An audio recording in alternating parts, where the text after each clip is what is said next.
everyone, so I am a bit sick today. My voice is gonna sound a little low, a little harsh because I'm sick, and I have like a runny nose and I might cough. I'm setting up my Barbie music because, you know, usual. So the topic for today is being single and alone is a choice. Alright. I tried a different hairstyle today, so it's a little like sticks out, but we make do. Also, I got these super cute new earrings. So the first thing I said is craving intimacy and socialization. I'm gonna start off with intimacy with a partner.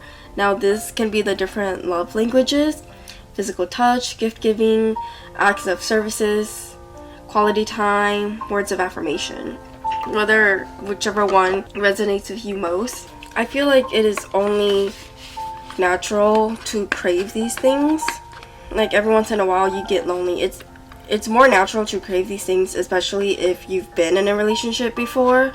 Like after my most recent breakup, I didn't crave it much, but then after like a couple of months, yeah, it was starting to get to me. Like I was feeling that loneliness where I'm just like, damn, I miss having a boyfriend. You could most definitely still crave these things even when you're in a relationship. Like for me, I was missing the very intimate aspects of it. Cause I've gone on a couple dates since my most recent breakup, and it's just not the same. Like, yeah, I crave it, and I mean, it's like fulfilled, but because the long-term connection isn't there, it's not a satisfying feeling per se. Especially when it comes to physical touch, like one of the love languages. Kissing someone that you don't really have a connection with is such a strange feeling. Like there are a couple of dates where I go home and I think about it, like it feels weird because I don't know this person. I have no connection to them. We're just starting to get to know each other. And like the hand holding, the hugging, it's like, it doesn't sit right with me. This is probably because I was in a very long-term relationship and we were super close. Like I had a baby with this man. So my connection with him is definitely different. And I just want to like mention real quick that I am most definitely not seeking something that's like an exact replica of that, because that's not possible. You can't find something that you had with someone with a different person, because people are different, right? And the dynamics will be different. I think it's best to let things in the past stay in the past. Don't go searching for it again when it comes to relationships. And a lot of times I think to myself, like, is it even worth it to go through this with so many people and continue to feel like this? Like, it's not a nice feeling for me. Like, yeah, it fulfills whatever it is I'm craving in the moment, whether it be quality time, like long talks, but afterwards I still crave it, right? And that's just the way it's gonna be, especially if you are searching. Now when it comes to socializing in more like friendlier relationships, I feel like most of it might be FOMO, right? Like you just feel like you're missing out, especially if you're comparing yourself a lot to other people your age or people that's just around you. That's the one thing you should never do, is compare yourself to others, because then I would say like negative emotions begin to arise. And it can be anything. Like I definitely felt this, like where I craved a more socialized life than what I had, and it was just simply because I tend to live a very quiet life, and certain moments have me wondering, like, how would life be like if I socialize more? But in the end, I always conclude like my life right now works for me. There's a reason why I choose to stick with it. I also want to point out that different group settings will have different dynamics. It's just the same as relationships. So I feel like that's why some people might have certain friends for certain reasons. Like, I used to have friends who specifically we all liked the same thing, like dancing and K-pop. And then I also had friends who are just childhood friends, and we are friends because we've known each other for a long time. And definitely those two groups will have different dynamics to them. Moving on to why this is a choice, like why being alone, why avoiding all of this is a choice. Now obviously this will be different for people, although there might be some similarities or not.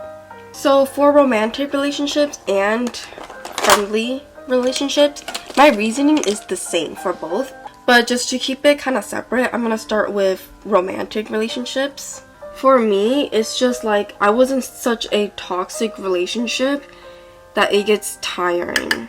Like, sure, there's lots of pros to a relationship, but there's also the cons, right? And for me, these are like disagreements, the jealousy, the insecurity, all very natural in a relationship.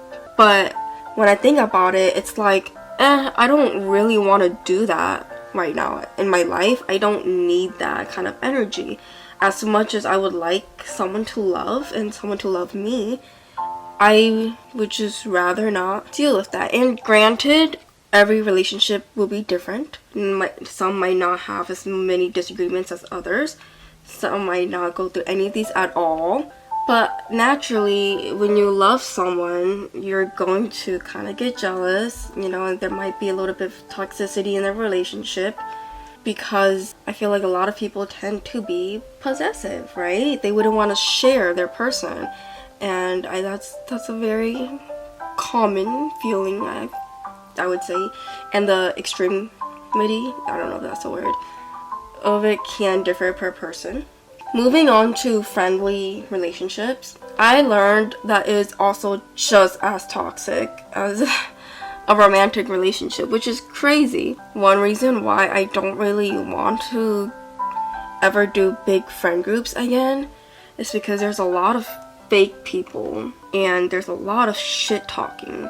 And although that's very like common, and some might even say like it's normal, that's not the kind of normal I want to surround myself with. I used to be in a pretty big friend group where I'm used to that, like the talking behind each other's back and like friendly disagreements, and then like the group breaks up and then it comes back together. Especially if you're in a big friend group and it breaks up into like little groups, like, oh my god, I hated that. That was the worst. I guess for me, I just found it kind of silly how people can kind of like lie to each other like that. Like, if you don't like that person, then why are you trying to like kind of be friends with them? If I don't like someone, then I just wouldn't surround myself with them. But I find certain people who like to, I wouldn't say they like it, but like they continue to enforce some sort of relationship, right, with someone they don't like. And I never really understood that. Someone needs to get me the Shiseido eyelash curler. My sisters have it. It is so life-changing. I have my really old Revlon eyelash curler. That's not really good for my flat Asian eyes. However, I think that it's still good to have both in your life, like romantic relationships and friendships, because naturally as humans we crave socialization. And I also believe this allows for character growth and you learn from these relationships. So I don't think anybody should completely avoid it. Like, if I was never in a big friend group, I would never have realized that I don't like a big friend group.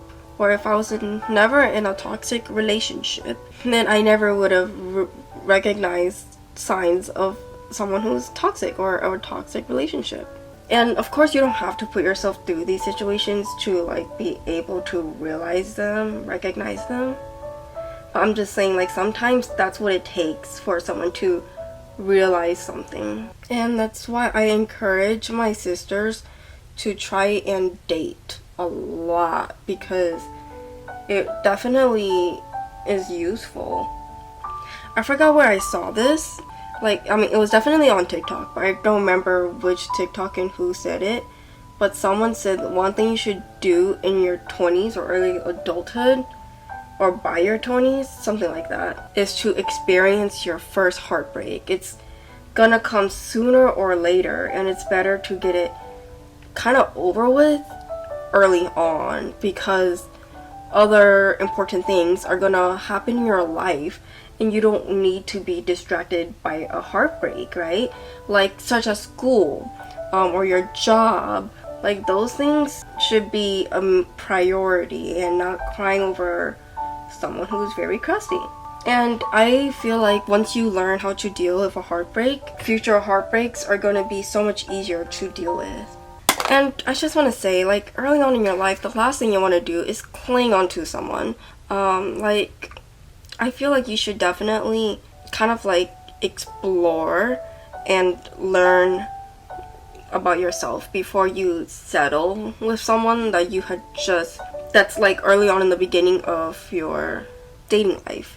Like, I used to think like, oh, high school sweethearts are so cute, but looking back at it, I would never choose to settle with people that I was involved with in high school. Like, we're so different now.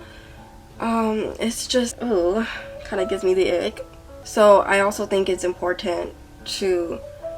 very important to explore love early on, and very super important to explore friendships from like a very early age, like when you're a kid. I think it's such an important aspect of your life. With all that being said, choosing to be alone is not a bad thing, and I feel like people used to look at it as like a very bad thing, especially loners in high school.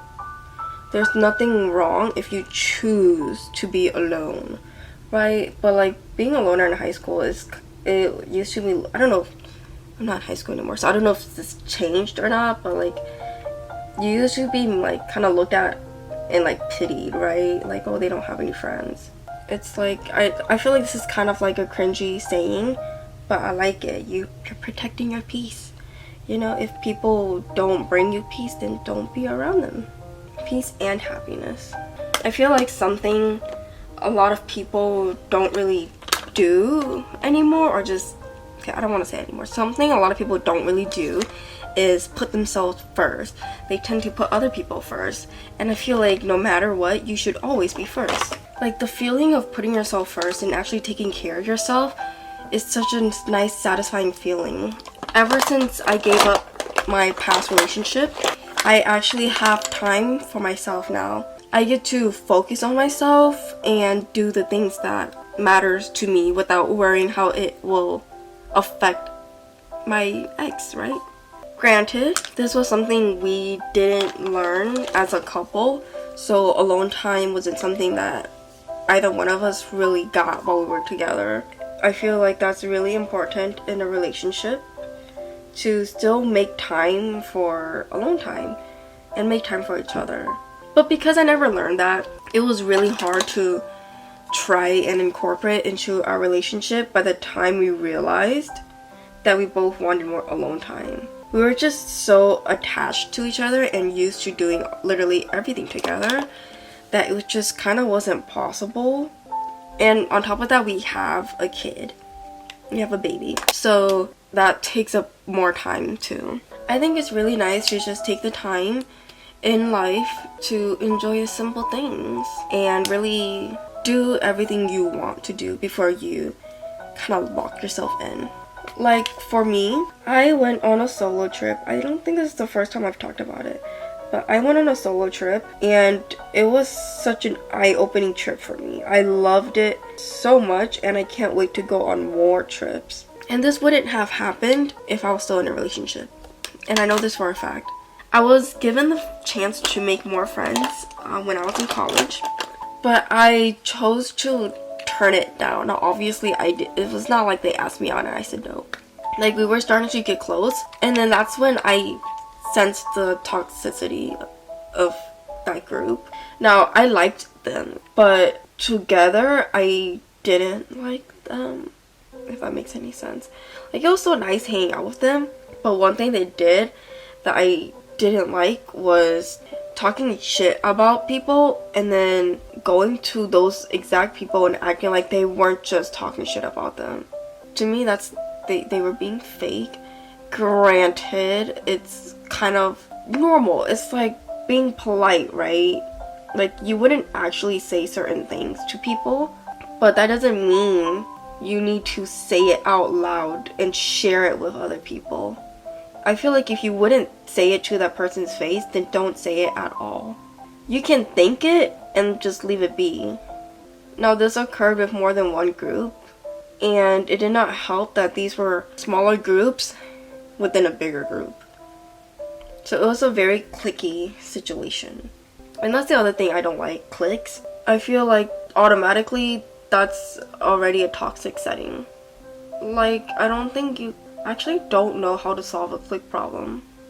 Because it's not the first time I experienced like a cliquey problem. Surprisingly, I don't know what to do because it's not my first time, right? But I've never been able to solve it. And for most of the time, I just walk away. And I think I do this because it's a problem that I can't really deal with because there are so many people involved. And it would require a team effort. But I feel like not everybody would put in effort. I think that's why I choose to walk away. So I feel like for that reason, I just prefer to have people around as acquaintances rather than friends. And I would say I have like very, very little friends, but I'm happy with that. I'm not really a big people person. Something that I kind of talk about a lot on my channel is my social energy, right? My social battery. It tends to be very low these days and I can't keep up with a lot of people. So I feel like if I were to have like many friends, it would tire me out very easily. So that's another reason why I like to just keep to myself.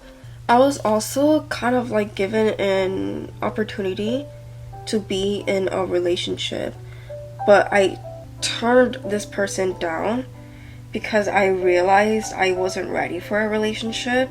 That's kind of why I made this video. And I feel kind of bad because I sort of led them on without knowing what it was I wanted. And this person and I, we had talked a couple of times to make sure we were on the same page. And I thought we were, but when we actually talked about it, that's when I realized, like, I'm actually not ready. And I didn't want to put him through that.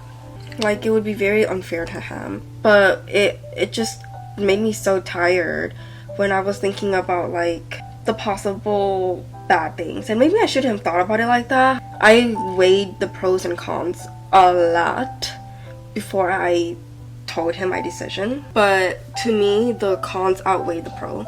Like, I made this video because of what happened with him. I just realized, like, I still want to focus on myself. And I know that sounds like a really BS answer, but it's the truth. Like, after coming out from a long-term relationship, I really enjoy my time alone. And I would like to have more time to myself to be alone. Right now, one of my biggest passions is singing. And I feel like I'm making really good progress with that. I post about it sometimes on this channel, but I do covers on another channel. And that's something that's going on really well for me. And I know that if I start dating, I will have to kind of give it up because it takes up so much time. And I also did not want to give that up because I'm just getting started and I'm still learning from it. Also, because I was in such a toxic relationship, I didn't want to bring myself back to that space when I haven't really healed. I also feel like that sounds like a really BS answer. Like, I'm still healing. Like, oh my god, what I'm like a toxic habit I picked up while I was with my ex? Jealousy. Like, it was so bad. I feel like sometimes my reasons for it was valid. To me, it was still like, I wish I wasn't like that. Like, I would check that man's phone so much, and I got so good at it. Like, there were like little, I guess, tricks to it, and I kept, for the most part, I kept finding things, or I had questions that he couldn't answer, and it, oh my gosh, it was such a horrible headspace for me. Like, the overthinking was crazy, especially when he couldn't give me answers or when he dismissed me and just left me feeling like shit. And I just didn't want to do that again. Now, sure, I don't need to check that man's phone because it's a new relationship and it's different. And like I was saying, the dynamics are going to be different. But I knew for a fact that like I would think about it. I would think about going through his phone. I would go through his followings and overthink things. And I did not want to do that. And so that's another reason why I turned him down, because I haven't fully let go of those bad habits that I picked up. And the last thing I wrote down is that I feel like this is a personal problem. Some people might resonate with it, but it's more of like a me thing. Like, my previous relationship caused me to have really bad trust issues. These trust issues are so visible that guys that I like kind of get close to or like go on dates with, they bring it up, and I was like, oh my gosh, I didn't even realize it. And that's when I realized, like, ooh, it's like really bad. So that's another issue with me. Like, getting close with people is such like a big no-no for me. I'm not really ready for that when it comes to like romantic relationships. And there's been so many times where I got hurt and it turned me into someone that I didn't like. Like, I was a bad person who was making some very horrible choices. And when I talked to my therapist about this, she is the one who actually brought it up. Like, clearly this person is making me be a different person, and I didn't even realize it until she said it for whatever reason. So that's another thing that I don't want to go through. I really want to focus on myself and become the person that I am actually happy with before I jump into another relationship. So I guess the last thing I have to say is to always put yourself first, no matter what. Like, in my past relationship, I always put him first. And it's crazy because he always put him first too. So when I was with him, nobody really put me first. And it was kind of like a horrible situation to be in. I wouldn't say I hate myself for it, but I wish I could have opened my eyes, because I put myself through some really bad situations because I always held my ex above myself. One thing I always try to like do is put myself before anybody. This doesn't mean to be selfish. You can still consider others, definitely. But I mean, like, I guess it depends on the situation. But yeah, the one person who I would always put first, though, above me would be my daughter, because that's kind of a different kind of relationship. Like, I gave life to her, especially since she's a baby. She relies on me, so I think about it a lot. And even when she grows up, maybe even when she's an adult, I feel like I would still kind of put her before me, just because I love her so much and I want her to be happy. Anyway, that's it for my video. Thanks for listening and watching, and I hope it was a nice listen.